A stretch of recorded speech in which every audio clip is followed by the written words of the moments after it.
예배에 오신 여러분 환영합니다. 우리 환영하고 축복하는 마음을 담아서 서로를 향해 손을 뻗고 이 찬양 함께 고백하도록 하겠습니다. 당신은 하나님의 사람입니다. 함께 고백합시다. 당신은 하나님의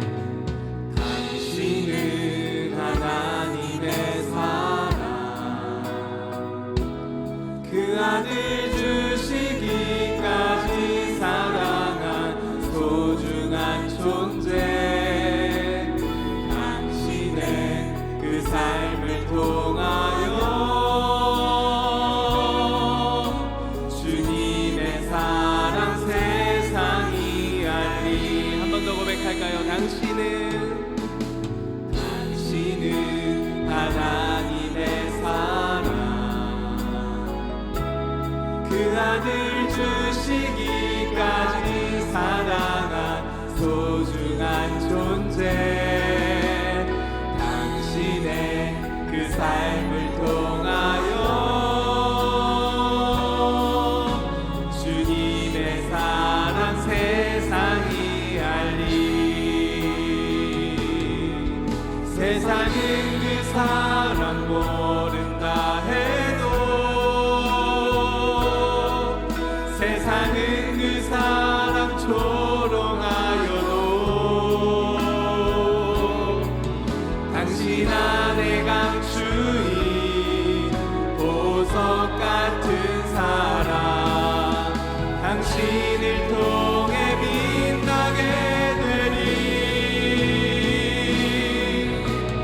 당신은 하나님의 사랑, 그 아들 주시기까지 사랑한 소중한 존재. 당신의 그 삶을 통하여 우리 주님의 사랑을, 주님의 사랑 세상이 알리. 이 시간 마음을 모아 함께 기도하며 나아가기를 원합니다. 함께 예배를 드리는 우리 영도교회 가족들을 위해서 기도하시고요, 또한 예배를 드리는 우리의 심령을 위해서도 함께 기도하면 좋겠습니다. 주님, 주의 은혜를 우리에게 허락하여 주시옵소서. 성령 하나님, 우리의 마음밭에 주님의 말씀의 은혜를 심겨 주시고 주님을 더 사랑하고 주님을 더 따라가는 결단이 있는 오늘 예배가 되게 해달라고 함께 우리의 입술을 열어 기도하며 나아가겠습니다. 살아계신 하나님, 주 앞에 나아갑니다. 하나님, 오늘 예배 자리에 나아오며 주님의 은혜를 바라고 나아오는 주님의 가족들이 있습니다. 하나님, 이 시간 우리 영도교회 가족들을 주님께서 붙잡아 주시기를 소망합니다. 우리 영도교회 가족들 가운데 하나님의 사랑과 은혜가 필요한 자들이 있습니다. 주님께서 구하여 주시고 주님께서 그들의 마음을 주님께서 받아주시기를 원합니다. 하나님, 마음을 다해 예배드리는 이 순간 주님, 우리를 묶고 있었던 모든 어두움이 떠나가고 하나님 아버지와 연합하며 주님의 말씀을 듣는 시간 되게 하여 주시옵소서. 하나님 앞에 우리 예배를 드리게 하여 주시고 마음과 뜻을 다해 정성을 다해 주님을 찬양하는 오늘 이 시간 되게 하여 주시옵소서. 주님, 이 시간 우리를 붙잡아 주실 주님을 찬양합니다. 하나님, 우리의 삶 가운데 주의 은혜를 내려 주시옵소서. 오늘 예배 가운데 충만히 임재하여 주시옵소서.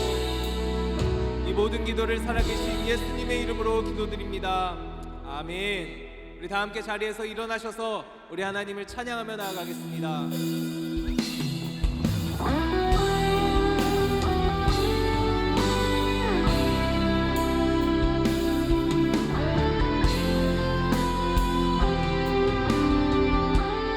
함께 고백합시다. 예루살렘아,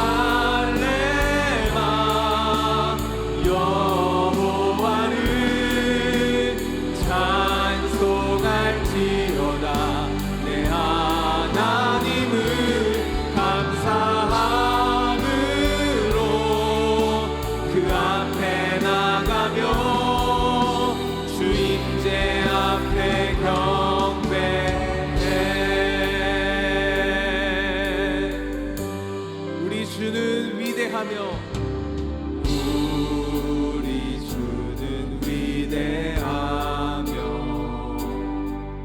능력이 많으시도다.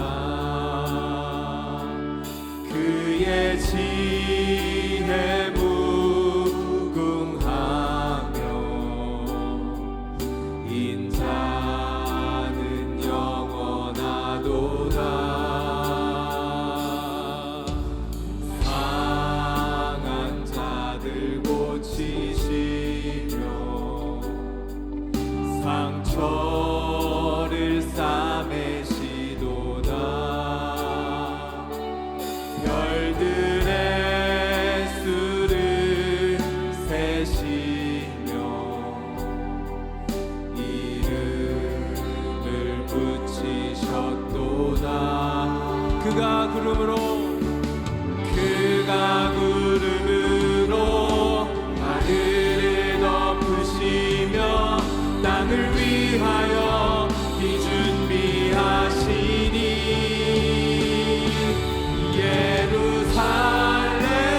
예루살렘아 여호와를 찬송할지어다 내 하나님을 감사함으로 그 앞에 나가며 주임제 앞에 한 번 더 고백합니다. 주님 찬양합니다. 예루살렘아 여호와를 찬송할지어다 내 하나님을 감사함으로 그 앞에 나가며 주임제 앞에 이곳에 임하시는 주님, 주님의 이름을 높여드립니다. 함께 고백합니다. 이곳에 오셔서 이곳에 앉으소서 이곳에서 드리는 예배를 받으소서 주님의 이름만이 오직 주의 이름만 이곳에 있으니 이곳에 오셔서 이곳에 앉으소서 이곳에서 드리는 예배를 받으소서 주님의 이름만이 오직 주의 이름만 이곳에 있습니다. 우리 예배 가운데 임하시는 주님, 주님의 이름을 높여드립니다. 할렐루야. 주님 찬양합니다. 아멘.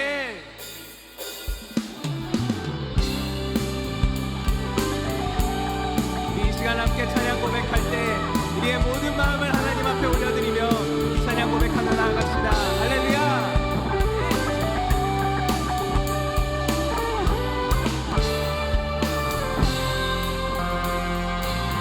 슬픈 마음 있는 사람 슬픈 마음 있는 사람 예수 이름 믿으며 영원토록 변함없는 기쁜 마음 얻으리 슬픈 마음 있는 사람 예수 이름 믿으며 영원토록 변함없는 기쁜 마음 얻으리 예수의 이름은 세상의 소망이요 예수의 이름은 천국의 기쁜 일세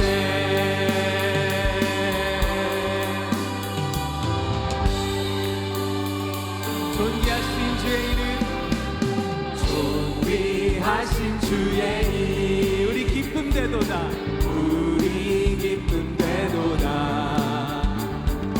주의 품에 안길 때에 기뻐 한 번 더 고백합니다.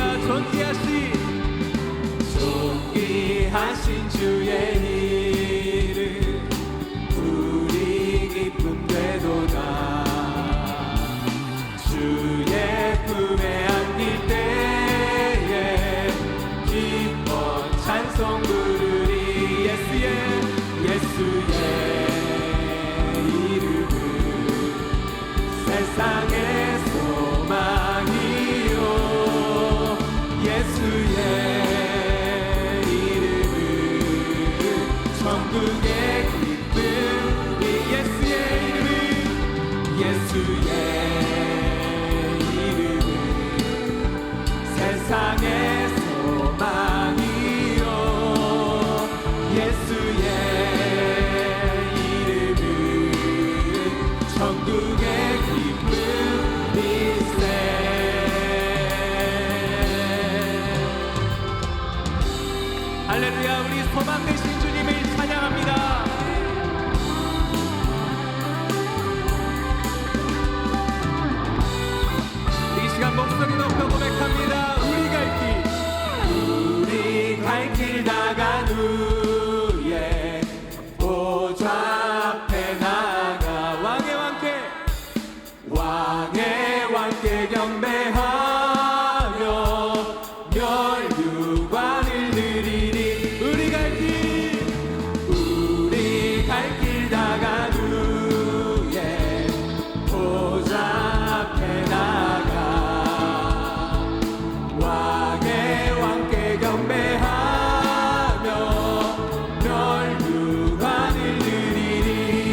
예수의 이름은 천국에 한 번 더 고백합니다.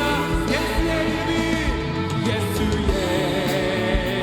이름은 세상의 소망이요 예수의 이름은 천국의 기쁨일세 예수의 이름은 세상의 소망이요 예수의 이름은 천국의 기쁨일세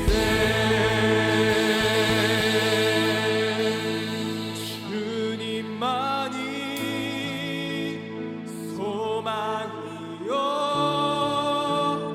변함없는 반석이라 주님만이 온 세상을 비추시네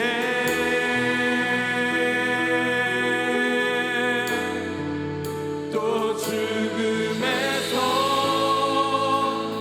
부활하신 우리 구주 평강의 왕 주를 믿는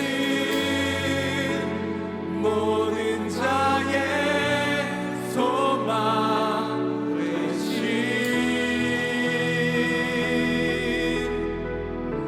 주를 믿네 우리 믿는 자의 소망 되신 주님께 영광의 박수 올려드립시다. 할렐루야 주님 찬양합니다.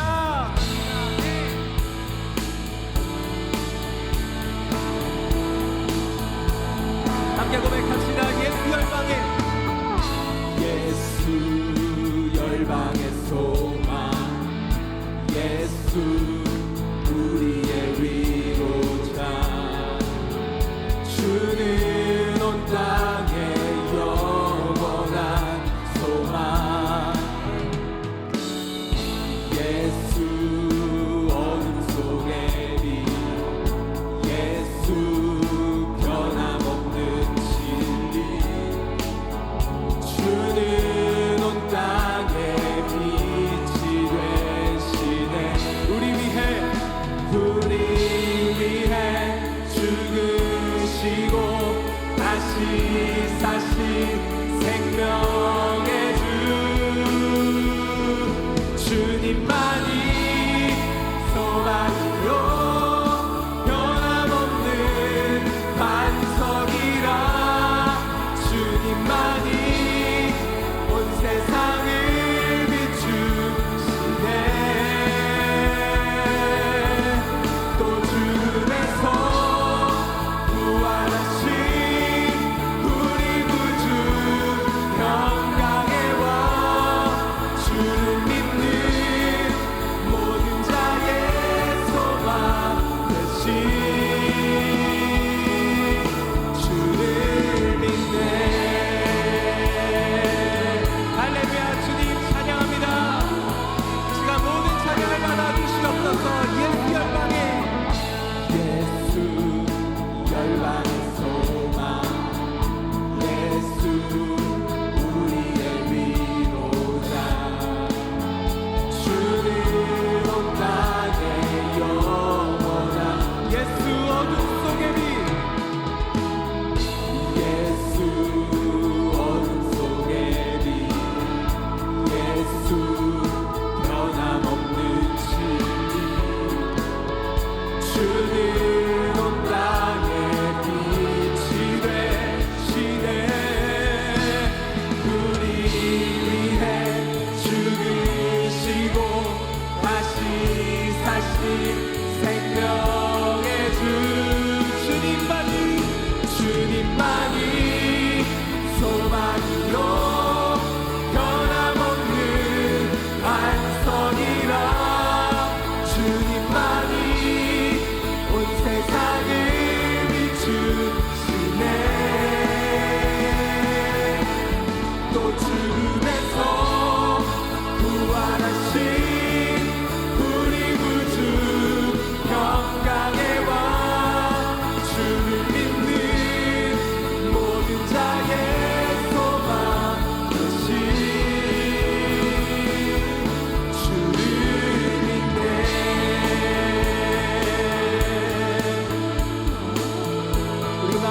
마음에 고백합시다.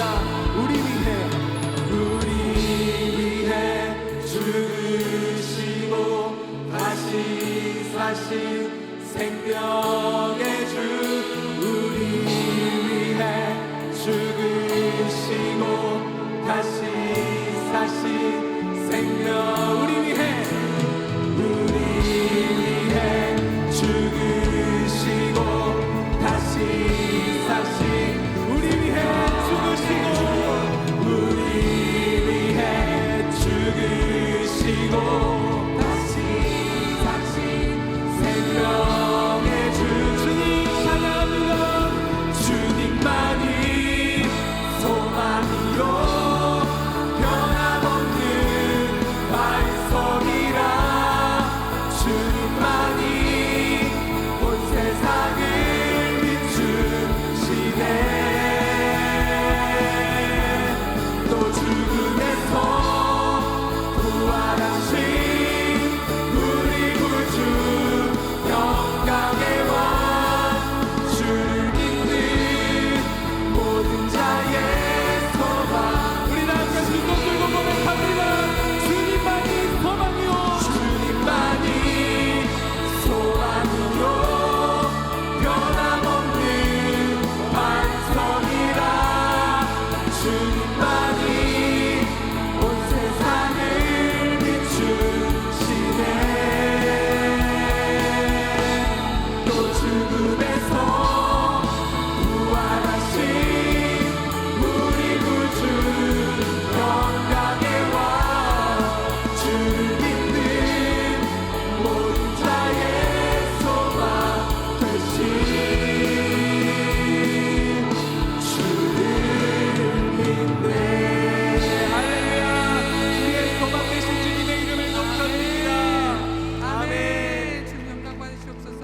다 함께 자리에 앉으셔서 계속 찬양하며 나아가겠습니다. 우리의 소망 되신 주님, 주 앞에 우리의 사랑을 고백하며 우리의 마음을 고백하며 이 찬양 함께 올려드리도록 하겠습니다. 주를 향한 나의 사랑을 주께 고백하게 하소서. 아름다운 주의 그늘 아래 살며 주를 보게 하소서. 주님의 말씀 선포될 때에 땅과 하늘 진동하리니, 나의 사랑 고백하리라. 나의 구주 나의 친구, 부드러운 주의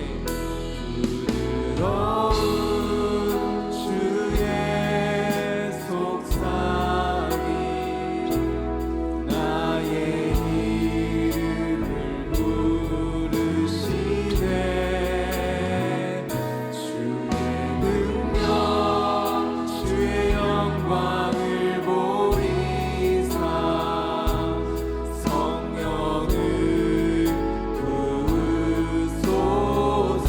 메마른 우리의 심령이, 메마른 곳 거룩해지도록 내가 주를 찾게 하소서. 내 모든 것 주께 드리리. 나의 구주 나의 지, 메마른 곳 거룩해지도록, 메마른 곳 거룩해지, 우리가 주님을 찾게 하소서. 내가 주를 찾게 하소서. 내 모든 것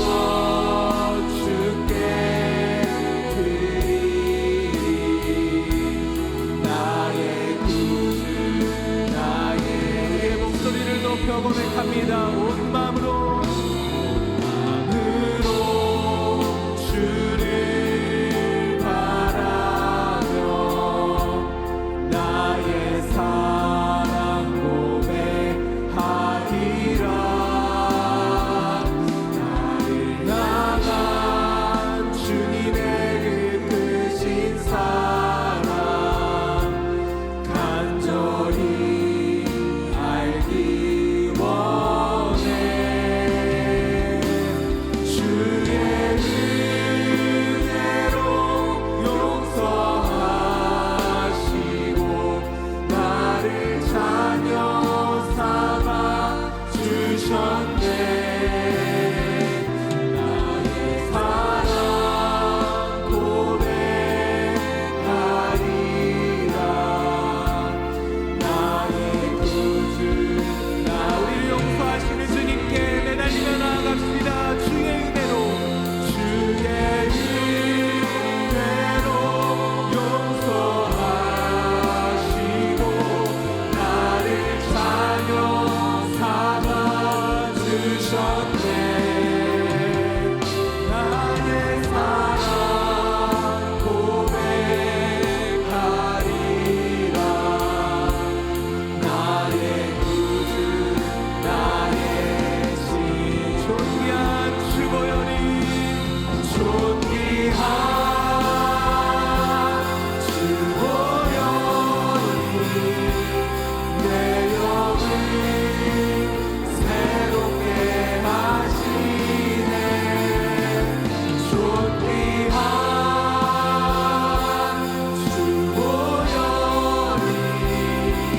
내 영을 새롭게 존귀한 주보혈이 존귀한 주보혈이 내 영을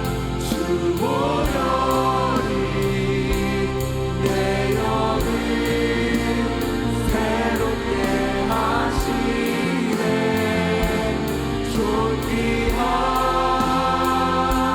주보혈이 내 영을 새롭게 하네. 이 시간 함께 기도하며 나가기를 원합니다. 이 시간 기도할 때 주님의 사랑이 우리의 삶을 새롭게 하시는 줄로 믿습니다. 주님, 존귀한 주님의 그 보혈이 십자가에서 나를 향해 흘리신 그 보혈이 내 삶을 새롭게 하시는 줄로 믿습니다. 주님, 오늘 이 시간 주님의 사랑에 매달리게 하여 주시고 주의 보혈을 붙잡고 우리의 삶을 새롭게 하는 은혜가 있게 하여 주시옵소서라고 이 시간 주님의 이름을 한번 간절히 부르짖고 기도하며 나아가기를 원합니다. 주여,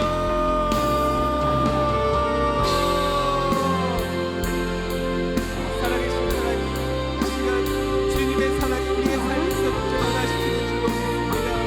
존귀한 주님의 보혈이, 존귀한 주님의 그 보혈이 내 삶을 새롭게 하는 줄로 믿습니다. 주님, 이 시간 우리의 삶을 새롭게 하는 우리의 모습과 주님의 사랑을 붙잡을 수 있게 하여 주시고 주님의 보혈을 의지하게 하여 주시옵소서. 주님, 이 시간 함께 하실 주님을 찬양합니다. 아버지가 이 시간 주님께 매달리는 이 시간 되게 하여 주시고 주님의 은혜에 의지하는 오늘 이 시간 되게 하여 주시옵소서. 주님을 찬양합니다. 우리의 찬양을 불러주시고 하나님의 사랑 가운데 감격하는 오늘 이 시간 되게 하여 주시옵소서. 주님을 찬양합니다. 충만하여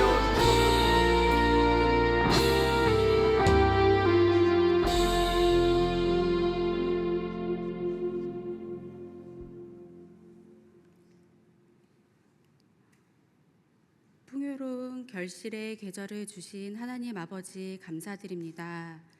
지난 여름 폭염 가운데서도 지켜주셔서 이렇게 귀한 열매를 맺게 하신 것처럼 저희들도 수많은 시련과 고통 속에서도 믿음을 가지고 살아가도록 인도하신 은혜에 감사드립니다. 지극히 작은 것 하나에도 감사하게 하시고 하나님 영광을 위하여 살아가는 저희들이 되게 하여 주옵소서. 예배 가운데 하나님 아버지께서 친히 임재하셔서 진심으로 예배드리는 성도들의 심령마다 찾아주시고 만져주시기를 소망합니다. 선포되는 말씀을 통하여 저희들의 믿음이 자라나게 하시고 전도에 힘써 많은 곡식을 추수하게 하시고 서로 돕고 섬기면서 하나님 나라의 백성으로 훈련되게 하옵소서. 저희 교회가 바른 교회로 성장하길 원합니다. 세상적인 기준이나 방법으로 교회를 운영해 나가지 않게 하시고 오직 말씀이 기준이 된 교회가 되게 하시고 부흥의 모델로 성장하도록 인도하여 주셔서 온 나라와 세계에 선한 영향력을 끼칠 수 있는 교회가 되도록 축복하여 주옵소서. 말씀을 선포하실 목사님을 붙드셔서 영육 간의 강건함을 주시고 능력 있는 말씀을 선포하게 하옵소서. 저희 성도들에게 꿀송이같이 달콤한 말씀이 되어 줄이고 목마른 영혼을 채울 수 있게 하여 주옵소서. 회개와 결단의 역사가 일어나게 하시고 힘과 용기가 솟아나는 은혜 충만한 시간이 되게 하여 주옵소서. 이 시간 은혜의 자리에 함께하지 못한 교우들의 어떤 형편과 어떤 처지에 있는지 저희들은 다 알지 못하지만 주님께서 찾아주셔서 예배의 시간을 기억하게 하시고 다음 주일에는 자리를 찾아 함께 은혜를 누리게 하여 주옵소서. 미래를 꿈꾸게 하시고 제자 양성에 자신을 드리는 교회 학교 교사들에게 그리고 여러 모양으로 예배를 위해 헌신하는 봉사하는 손길들에게 축복하여 주시기를 원합니다. 믿음으로 마음을 다하여 찬양하는 찬양대 위에 복의 복을 더하여 주시기를 간구하오며 사랑 많으신 예수님 이름으로 기도합니다. 아멘.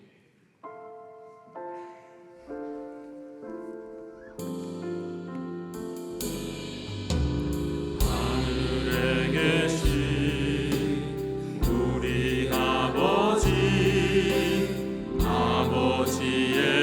이름을 거룩하게 하시며 아버지의 나라가 오게 하시며 아버지의 뜻이 하늘에서와 같이 땅에서도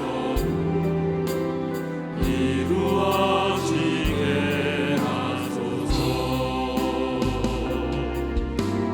오늘 우리에게 일용할 양식을 주시고 우리가 우리에게 잘못한 사람을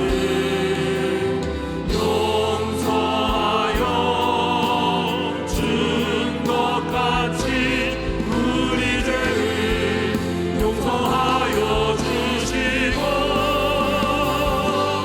우리를 시험에 빠지지 않게 하시고 악에서 구하소서.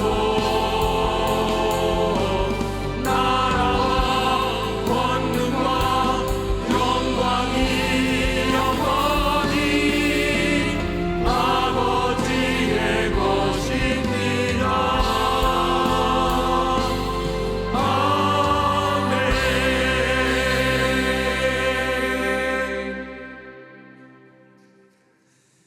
교회 실천을 전해드리겠습니다. 우리 예배하는 공동체 영도교회 주일 예배 2부 예배에 오신 모든 분들을 축복하고 환영합니다. 먼저 주일 성경 공부 안내해드립니다. 오늘부터 10월 주일 성경 공부가 2주간에 걸쳐 있습니다.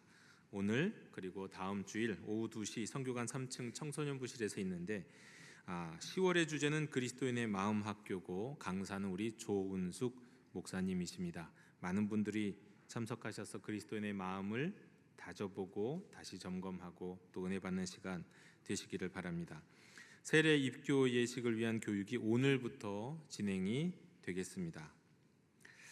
힐링 토크 콘서트, 여러분 주보 사이에 나와 있는 이 작은 카드 여러분을 위한 건 아닙니다. 여러분은 주보에 다 있으신데 뭐 굳이 꼭 이게 필요하시겠습니까? 여러분 이웃들에게 필요한 분들에게 이렇게 전해주시라고 있는 거고요. 혹시 몇 장이 더 필요하시면 예배 끝나고 나가실 때 몇 장 더 가져가실 수 있으니까 가져가셔서 이웃들에게 함께 나누시면 좋겠습니다. 오는 10월 24일 목요일 저녁 7시 30분이 되겠습니다. 이 시간 우리 영상 시청 잠시 하시겠습니다.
우리 교회가 포괄적 차별금지법을 반대하는 것은 차별하자는 것이 아니고 누군가를 혐오하고 배제하자는 것이 아닙니다. 우리 다음 세대를 지키고자 함이고, 이미 하나님이 주신 은혜 가운데 우리 영도교회는, 우리 한국교회는 미국과 유럽에 있는 교회들이 앞서서 당하고 있는 고통과 어려움을 보고 확인할 수 있었기 때문에 우리가 과하게 호들갑을 떠는 것도 아닙니다. 눈에 닥쳐온 현실이고 이대로 가면 분명히 우리나라도 그렇게 될 것이기 때문입니다. 얼마 전에 캘리포니아에서는 한 이제 법이 지금 상정 중이고 있고 통과되기 전이라고 하는데, 성전직선에 약간의 혼란이 있는 자녀에게 부모가 너는 남자야, 너는 여자야 하면서 성교육을 하면 그 아이를 부모에게서 떼어놓을 수 있는, 그리고 부모는 자녀를 양육할 수 없고 교육할 수 없는 그런 법이 지금 진행되고 있습니다. 이거 공산주의자들이 하는 일이죠. 공산당은 부모에게서 교육의 권한을 다 빼앗았잖아요. 당이 교육하고 부모는 거기에 간섭하고 참여할 수 없게 했잖아요. 근데 지금 적어도 젠더 이데올로기와 관련해서 포괄적 차별금지법이 나아가는 방향은 지금 그렇게 가고 있다는 겁니다. 우리의 다음 세대를 꼭 지키기 위해서 우리가 함께 힘쓰고 함께 모이기를 원합니다. 어떤 분들은 물으세요. 왜 광화문이냐고. 저도 광화문에서 모이는 건 솔직히 별로 마음 편하지 않습니다. 왜 거기가 자꾸 정치적인 뭔가로 이루어졌던 동네이기 때문에. 근데 모일 곳이 없답니다. 모일 곳이 없답니다. 다른 곳에 모이기 힘들기 때문이라고 합니다. 이것은 정치적인 집회가 아니고 우리 다음 세대를 지키기 위한 몸부림이요, 그야말로 지금이 골든 타임이기 때문에 그렇다는 것을 꼭 기억하시고 함께 참여할 수 있으면 좋겠습니다. 이상으로 교회 실천을 모두 전해드렸습니다. 이제 우리 좌우에 계신 분들과 함께 평화 인사를 나누시겠습니다. 주님의 평화를 빕니다. 주님의 평화를 빕니다. 오늘 우리에게 주시는 하나님의 말씀은 열왕기하 22장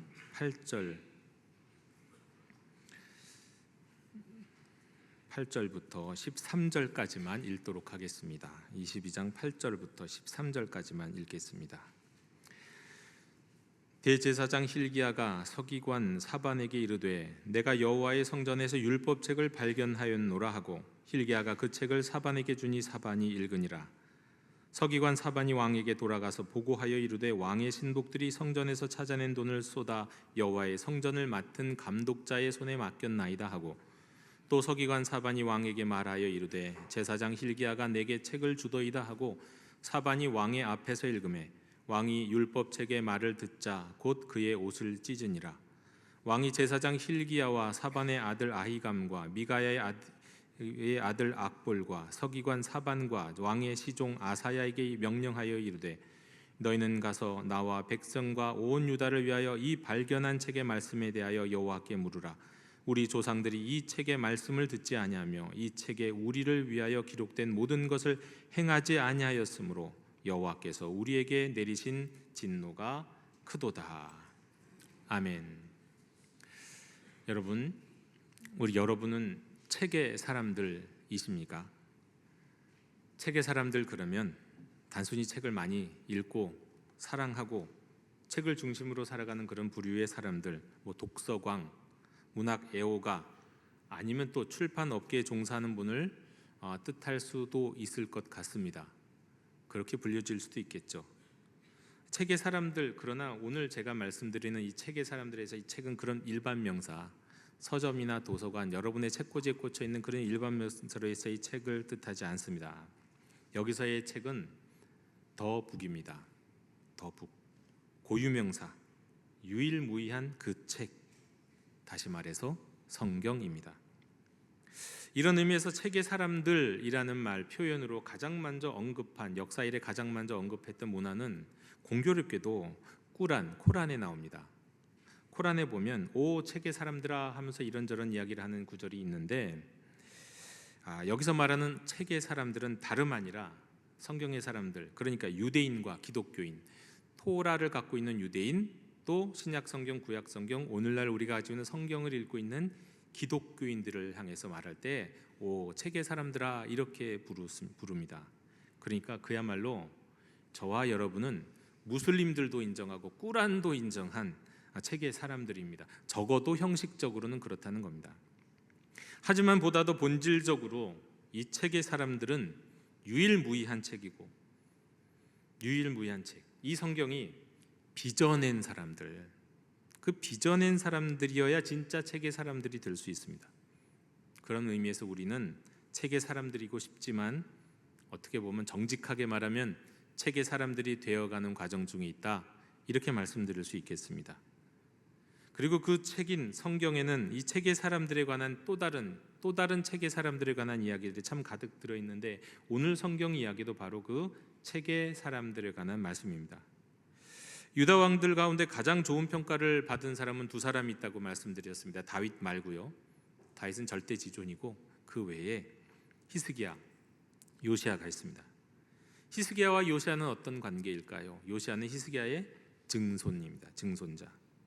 히스기야의 증손자인 요시야는요, 성경에 보면 히스기야처럼 어떤 평가를 받았느냐? 여호와 보시기에 정직히 행하여 그의 조상 다윗의 모든 길로 행하고 좌우로 치우치지 아니한 왕이라고 기록하고 있습니다. 히스기야의 아들 므낫세, 그 아들 아몬, 그 아들은요, 히스기야의 아들과 손자는 얼마나 악한 왕이었는지 히스기야와 정반대로 여호와 보시기에 악을 행했다고 기록하고 있는데, 두 세대를 또 건너떠서 증손자에 이르러서 요시야는 히스기야 못지않은 철저한 개혁, 종교 개혁을 실행합니다. 그리고 그 모든 것은 어디서부터 시작되느냐? 더 북으로부터 시작합니다. 그 책을 발견하는 것으로부터 시작돼요. 여러분, 책의 사람들은요, 책을 발견하는 것으로부터 시작합니다. 8살에 등극한 요시야는요, 왕이 된 지 18년 만에 이런 일을 했습니다. 사반이라는 신하를 시켜갖고 대제사장 hil기야에게 보냅니다. 그리고는 성전 내 재정을 관리하고 있던 그 hil기야에게 이제 성전에서 거둔 돈을 모아서 성전 수리를 할 수 있는 장인들에게 주고 그 돈으로 성전을 고치게 하라라는 명령을 내립니다. 그리고 그 성전을 고치는 장인들은 믿을 수 있는 사람이니까 그들에 대해서 회개니 감사니 이런 거 하지 마라라고 말하면서 말이죠. 성경에 이런 말이 있다는 건 저도 잘 몰랐어요. 그 회개 감사 필요 없다, 그냥 믿고 줘라. 그러던 가운데 대제사장 hil기야가 사반에게 중요한 소식을 전합니다. 사반, 내가 성전에서 율법책을 발견했네. hil기야는 그 책을 사반에게 주었고, 사반은 성전 수리와 관한 이야기들을 왕에게 보고하는 과정 속에서 hil기야가 자식에게 책을 전해주었다면서 그 책을, 그 율법책을 왕 앞에서 읽습니다. 그리고 왕은 그 율법책의 내용을 듣다가 매우 놀랍고 가슴이 무너져 내렸습니다. 그는 옷을 찢으면서 큰 슬픔과 두려움을 표현했어요. 그리고 hil기야를 비롯한 부하들에게 명령했습니다. 너희는 가서 이 율법책의 말씀에 대하여 선지자에게를 통해서 여호와께 물어봐라. 다시 한번 여쭤봐라. 나와 우리 백성 그리고 온 유다에게 큰 재앙이 닥칠 것 같다. 우리가 이 책에 기록된 하나님의 말씀을 따르지 않았기 때문이다. 이 책에 따르면 우리를 향하시는 하나님의 진노가 지금 엄청나다. 그러자 신하들은 여선지자 훌다에게 찾아가서 하나님의 말씀을 또 구하고, 그녀는 받은 하나님의 말씀을 전합니다. 내가 이 성과 백성에게 재앙을 내릴 것이다. 그들이 이 책에 기록된 모든 저주를 피하지 못할 것이다. 이 백성이 나를 떠나서 다른 신들을 섬기며 우상을 만들었기 때문입니다. 그들의 악행 때문에 내 분노가 타올랐고 그 분노가 가라앉지 않을 것이다. 그러나 요시야 왕에게 말한다. 요시야는 내 앞에서 마음을 겸손히 낮추고 율법책의 말씀을 듣고 옷을 찢으며 눈물로 회개했기 때문에 내가 그의 기도를 들었다. 그러므로 요시야는 조상들의 무덤에 묻힐 것이고 그 재앙을 보지 못할 것이다. 그리고 요시야는 온 유다 백성들과 장로들을 다 모이게 했습니다. 그리고 여호와의 성전 안에서 발견한 그 언약책을 그들 앞에서 요시야가 낭독합니다. 낭독한 후에 마음을 다하고 뜻을 다하여 하나님께 순종하고 율법을 지키겠다고 다짐합니다. 그리고 백성들도 왕과 함께 그 언약을 따르기로 약속을 했습니다. 그리고 나서 히스기야 때와 같이 철저한 종교개혁을 다시 한번 실천해요. 성전 안팎, 예루살렘 안팎, 각종 산에 있는 저 깊은 곳에 있는 산에 있는 산당까지 다 우상들을 제거하고, 심지어는 북이스라엘에 이미 멸망한 북이스라엘의 베델에 있던 우상들도 다 제거합니다. 그래서 성경에 따르면 이렇게 말씀해요. 요시야와 같이 마음을 다하며 뜻을 다하며 힘을 다하여 모세의 율법을 따라 여호와께로 돌이킨 왕은 요시야 전에도 없었고 후에도 그와 같은 자가 없었더라. 이런 성경에서 이런 칭찬을 받는 왕이 된다는 겁니다. 다만 히스기야의 말년과도 같이 그도 그의 마지막에는 한 가지 실수를 하는데 그게 참 우리가 인간이 갖고는 하나의 연약함이죠. 애굽의 바로 느고로가 아수르 왕과 힘을 합해서 당대 이제 막 차오르고 있는 바벨론, 강력한 세력을 점점 얻고 있었던 그 바벨론을 치기 위해 올라올 때 요시야는 아수르가 강력해지는 것을 아마도 막기 위해서였을 거예요. 애굽의 바로 느고를 가로막았습니다. 그가 아수르와 힘을 합해서 바벨론을 치면 아수르가 강해지면 아수르와 늘 적이었거든요. 근데 느고 왕은 그때 이렇게 말합니다. 요시야에게, 요시야, 넌 우리와 싸울 필요가 없다. 하나님이 나로 하여금 바벨론을 치라고 해서 내가 지금 가는 길인데 하나님 거스르지 마라. 이 하나님은 어떤 하나님인지 잘 모르겠어요. 근데 성경에 그냥 그렇게 써 있어요. 오히려 요시야는 그럼에도 불구하고 왕이 아닌 것처럼 변장을 하고는 애굽과 싸웁니다. 일반 병사처럼 싸웠다는 얘기겠죠. 그러다 화살에 맞아서 중상을 입고 예루살렘으로 이송되었지만 결국은 죽어서 조상들의 묘실에 묻힙니다. 그리고 그의 죽음 이후 유다 왕국은 본격적인 종말을 향해서 내달리게 됩니다. 여러분, 근데요, 요시야가 비록 중대한 실수를 저지르기는 했지만 그는 책을 발견하고 그 책을 따랐습니다. 그래서 그 위대한 종교개혁을 이루는 왕으로서 하나님께 칭찬을 받아요. 예레미야도 요시야를 칭송합니다. 그는 정의와 공의를 행하고 형통했고 가난한 자와 궁핍한 자를 변호했기 때문에 형통했던 하나님의 사람이었다고요. 이 모든 것이 무엇으로부터 시작합니까? 책을 발견하고 책을 따르는 것으로부터 시작했습니다. 어떤 책도 아닌 더 북 말입니다. 더 북, 성경이요. 우리 삶에서도 바로 이 점이 매우 중요합니다. 책을 발견해야 돼요. 우리 그리스도인들이 책의 사람이고자 한다면, 심지어 꿀 안에서도 그리스도인들을 책의 사람이라고 호칭하는데, 우리가 정말 그 책, 성경의 사람이고자 한다면 책을 발견하는 것으로부터 시작해야 돼요. 성경을 발견하는 것. 어려서부터 집 책장에는 항상 성경이 몇 권이 있었는데 무슨 성경을 발견하느냐? 여러분 평생 살면서 늘 성경이 주변에 깔려 있는데 무슨 성경을 발견하느냐? 그렇게 말씀하실 수도 있겠습니다. 근데 성경을 물리적으로 눈으로 발견한다는 뜻이 아니라 그 성경이 유일무이한 하나님의 말씀, 더 북, 그냥 많은 책들 가운데 하나가 아니라 더 북인 것을 깨닫는 그 발견이 우리에게 꼭 필요하다는 겁니다. 언젠가도 말씀드린 바 있었지만 되게 저는 부끄러워요. 목사한테 진짜 부끄러운데, 제가 신학교 가고 처음에 굉장히 부끄러웠어요. 저처럼 성경을 별로 안 읽고 온 신학생이 없더라고요. 근데 제가 성경을 처음 제대로 읽었던 건 고3 때거든요. 고3 때 신약 성경을 처음으로 읽었어요. 집에 책장에 꽂혀 있었고 그림 사파가 있는 세번역 성경, 어디 거기 눈이 꽂히면서 그걸 읽고 싶더라고요. 그래서 읽었어요. 고3 때. 얼마나 걸렸는지 잘 기억나지 않고 잘 모르겠는데요. 그 기억은 나진 않는데 성경이 일단 우리가 그 고3 때 공부하는 책들보다는 재밌었어요. 그리고 그 성경책은 그림이 중간중간 사파도 나왔어요. 그러니까 한번 이렇게 어렵지 않게 술술술술 읽어갔습니다. 그리고 나서 지금도 정확하게 기억나는 것, 신약 성경 마지막 요한계시록 마지막 절까지, 요한계시록 22장 21절까지 다 읽고 나서 딱 덮으면서 그때 제 생각, 그때 제 마음은 너무나도 분명합니다. 야, 여기 뭐 있어. 이거 그냥 책 아니야. 뭐 있어. 이거 만들어낸 책 아니야. 하시면서 제 가슴에서 뜨거웠던 것. 저는 그 순간이 제게는 책, 더 북을 발견했던 시간이에요. 늘 보아오던, 어려서부터 그냥 보면 집에도 보면 책자 위에 탁자 위에 바닥 위에 항상 성경책이 있었는데, 근데 그 성경은 제 성경이 아니고 저에게 더 북이 아니었어요. 근데 그날 그 성경을 읽고 나서 비로소 저에게서는 더 북, 성경책을 새롭게 발견한 겁니다. 그리고 그때부터 지금까지 저는 성경이 저를 빚어가시도록 성경을 읽을 때마다 제가 성경에게 읽혀지기를 원하는 마음으로 성경을 읽습니다. 내가 하나님의 책을 읽고 그것을 분석하는 사람이 되는 것이 아니라, 해석하는 사람이 되는 게 아니라 하나님의 말씀이 나를 읽을 수 있도록 그렇게 성경을 읽고자 노력합니다. 이런 이야기는 우리 교회의 역사에, 또 우리 성도님들의 삶에도 얼마나 많이 있는 간증입니까? 아우구스티누스 이야기는 너무 유명하죠. 젊은 시절에 방탕한 사생활을 했고 철학적으로 신학적으로 고민했던 아우구스티누스. 솔직히 말하면 이 현대인의 시각에서 보면요, 이 아우구스티 진짜 나쁜 놈이에요. 진짜 나쁜 남자예요. 여자 입장에서 생각하면 정말 용서할 수 없는 남자예요. 그런데 그가 어느 날 깊은 내적 갈등에서 또 정원에 지나가 앉아 있을 때 어디선가 들려오는 소리가 들렸잖아요. 어린아이의 목소리로 톨레레게 톨레레게, 라틴어로 집어들어서 읽어라, 집어들어서 읽어라. 그는 이것을 성경을 집어들어 읽으라는 말씀으로 듣고는 어떻게 합니까? 곁에 있던 눈에 보이는 성경을 집어들어 읽었습니다. 펼쳤습니다. 딱 펼쳐서 봤더니 펼쳐진 것이 로마서 13장 13절 14절. 내용은 이랬죠.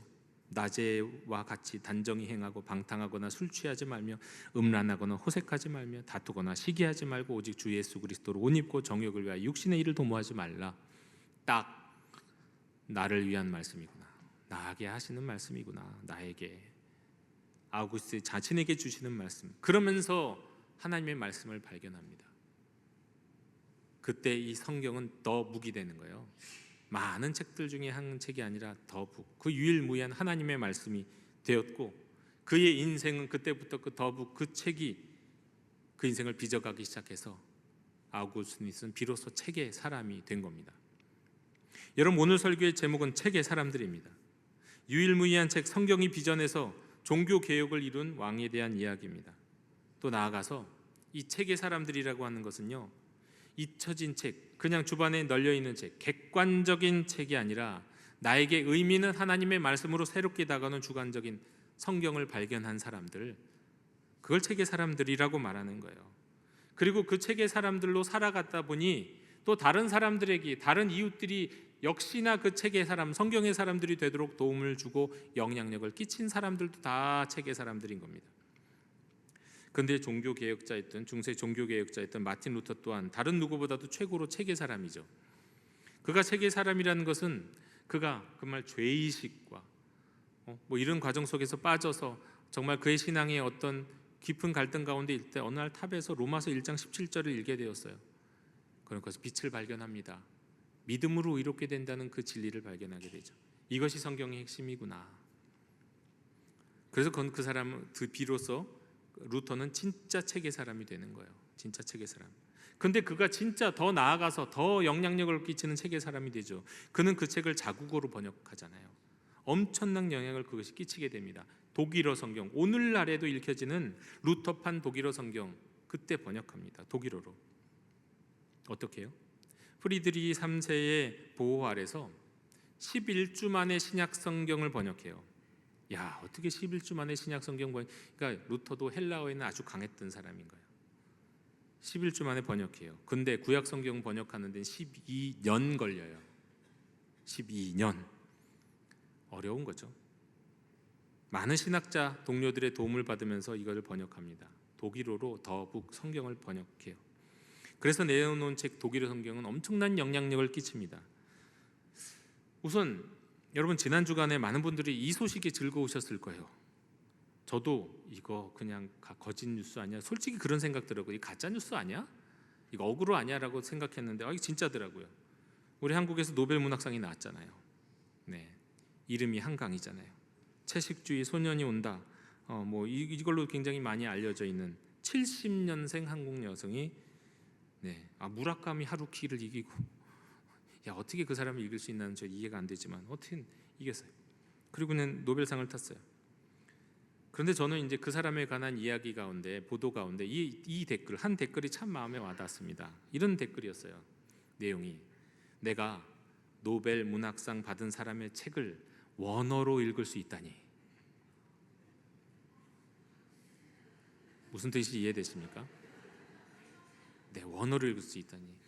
여태까지 영어로 쓰고 뭐 각종 뭐 스페인어로 쓰고 그런 책, 그런 사람들이 노벨 문학상 받았잖아요.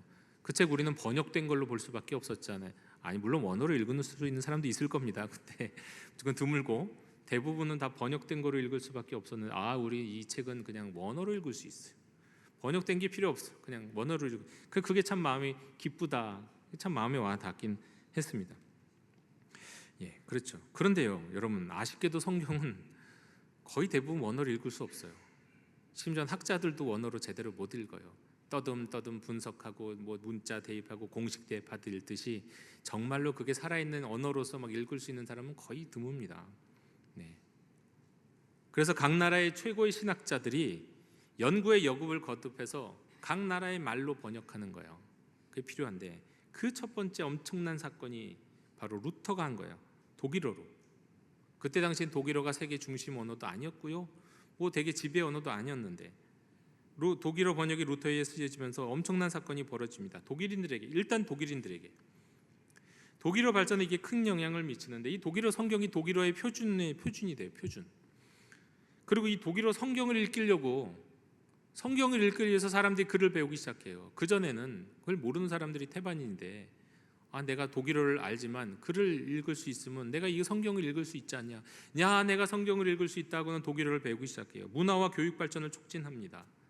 그리고 이전에는 성경 해석과 성경에 대한 이야기들을 다 라틴어를 읽을 수 있는 사람들이 독점했는데 이제는 독일어를 직접 읽을 수 있으니까 그야말로 자기가 소유하고 자기가 읽는 이 성경이 자신의 신앙의 기초가 되고 권위가 돼요. 네. 그리고 신앙의 중심이 설교가 아니라 개인이 성경을 읽는 것이 믿음의 중심이 됩니다.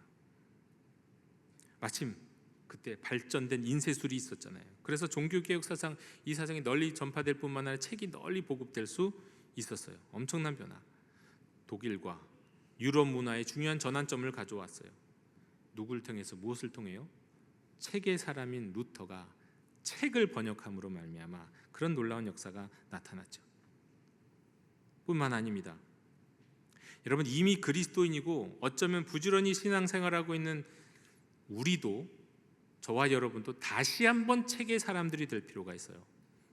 우리 신앙의 중심이 나는 책의 사람이라고 생각할지 모르는데 우리 신앙이 새로워지고 변혁이 되고 뭔가 도약을 하게 되는 계기에는 다시 늘 읽었던 성경을 다시 발견하게 될 때, 다시금 책의 사람으로 살 때, 그때 우리는 새로운 신앙의 도약을 하게 됩니다.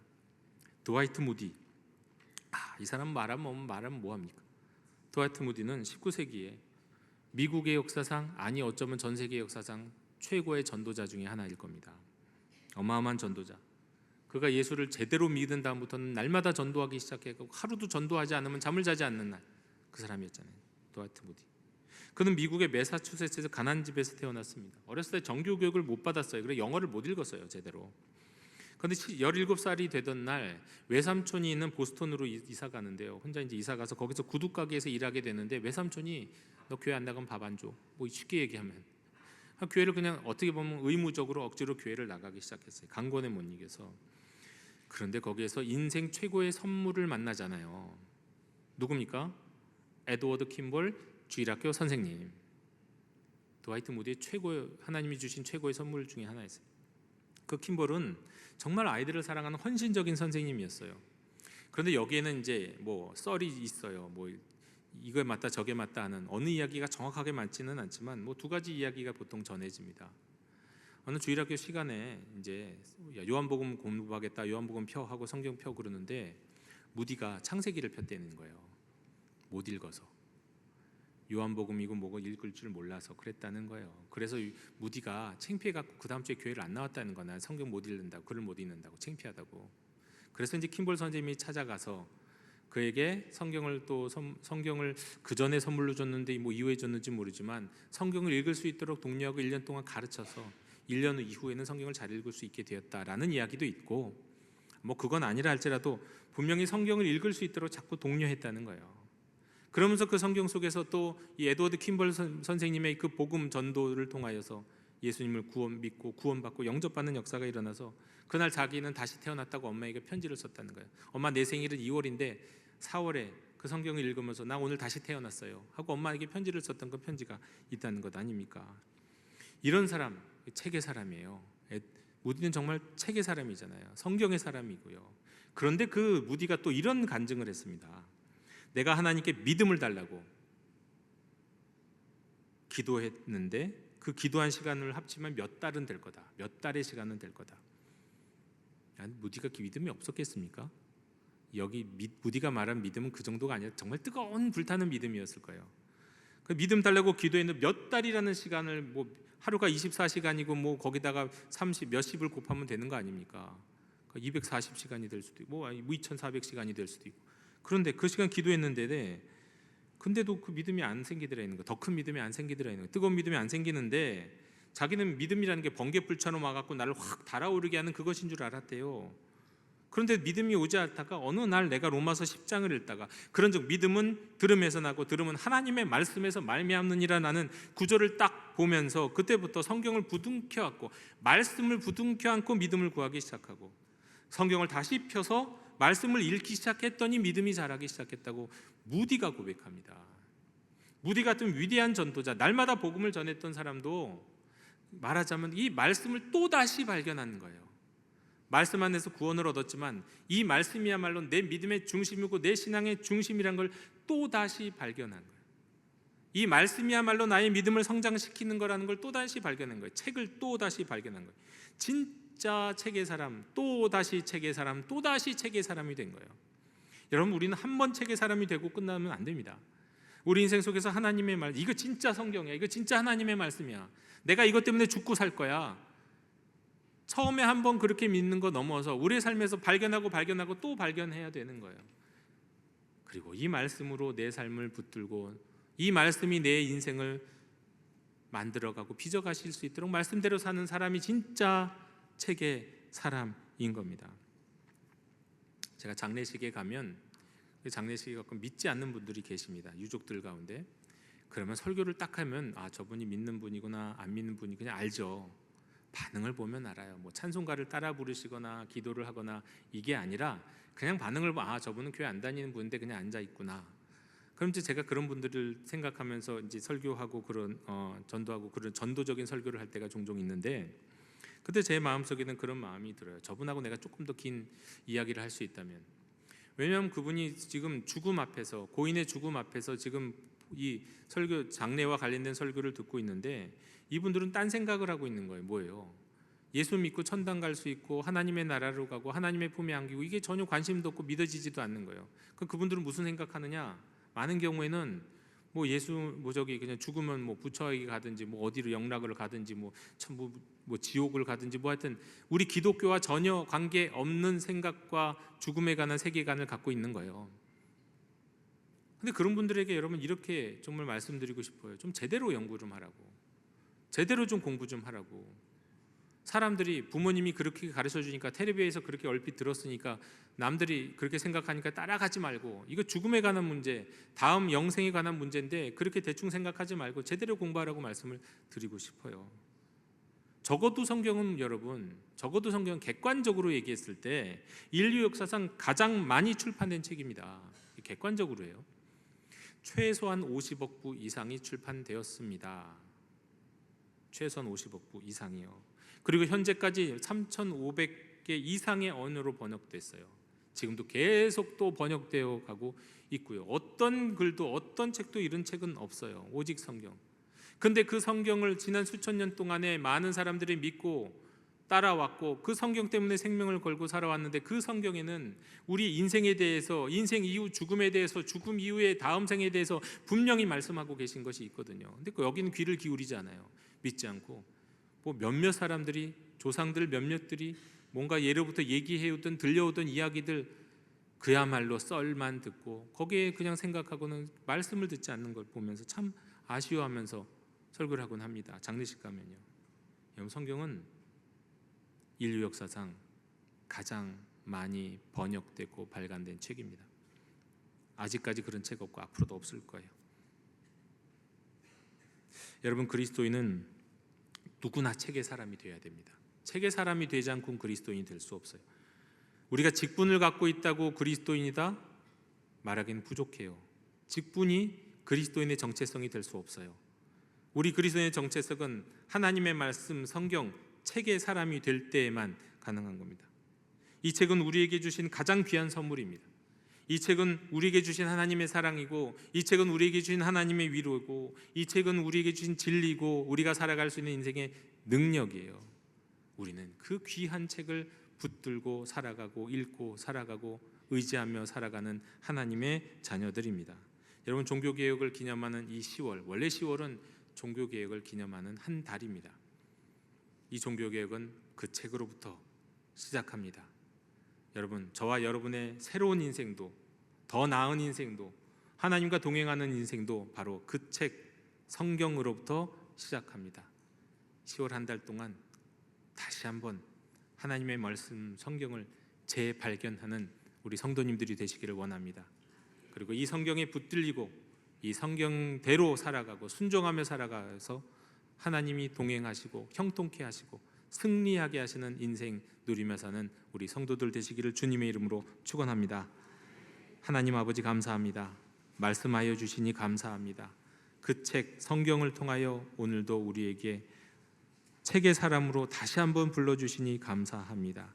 하나님, 우리가 이 책인 성경 때문에 예수님 믿는 사람이 되었지만 다시 한번 우리 믿음이 도약하기 위해서라도 다시 성경의 사람으로 돌아가야 하고 다시 책을 발견하기를 원합니다. 성령님, 우리의 영안을 열어주셔서 말씀의 사람으로 다시 우리를 빚어 주옵소서. 우리 인생의 모든 가치관과 생각들을 세상의 가치관이 아니라 나의 경험이 아니라 하나님의 말씀으로 빚어져가는 저희들이 될 수 있도록 역사하여 주시옵소서.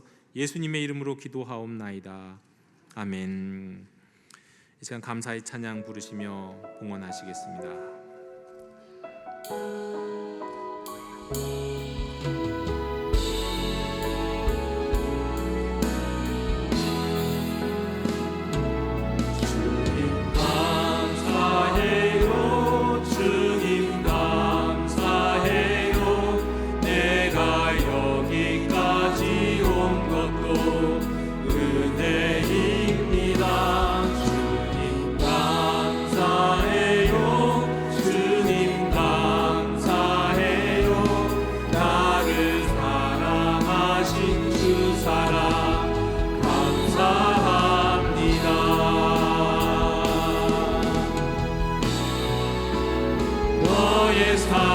창조인 너의 참 부모이신 하나님 그 손에 너의 삶을 맡긴다. 너의 삶의 창조인 너를 이끄시는 주 하나님 그 손에 너의 삶을 드린다. 하나님 그 손에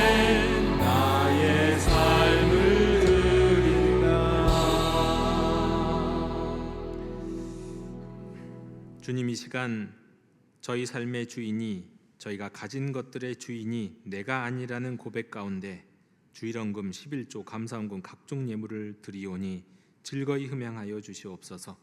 그리고 선하신 주님의 계획과 뜻을 따라 사용해 주시옵소서. 감사하는 마음으로 드리는 심령들에게 은혜 내려 주시되 하늘에서 쏟아 부어 주옵시고 질병은 치료하여 주옵시고 상심한 마음은 위로해 주시옵소서. 절박함 가운데 있으나 간절함으로 기도하는 이들의 기도 속히 응답하여 주옵시고 하나님보다 더 크신 분 없사오니 모든 상황 속에서 주님 의지하며 담대하게 살아가게 하여 주시옵소서. 주일과 평일에도 주를 위해 헌신하는 겸손한 사역자들에게 크신 은혜를 내려 주시사 저희들의 섬김이 낮의 해처럼 밤의 달처럼 주의 나라에서 빛나게 해 주시옵소서. 감사드리며 예수님 이름으로 봉헌기도 드리옵나이다. 아멘.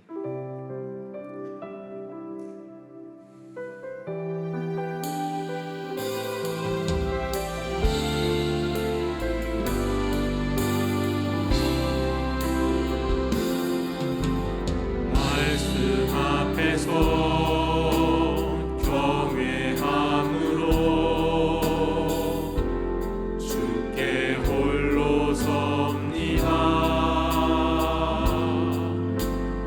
생명의 말씀 읽고 순종해 주를 예배합니다. 기록된 말씀 힘이 있어서 진리로 우리 거룩해 하며 거룩한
지금은 우리 주 예수 그리스도의 은혜와 우리 하나님 아버지의 크신 사랑과 성령님의 교제가 책의 사람으로 다시 서기로 결단하는 모든 예배자들 머리 위에 이제와 영원히 함께 계시기를 간절히 축원하옵나이다.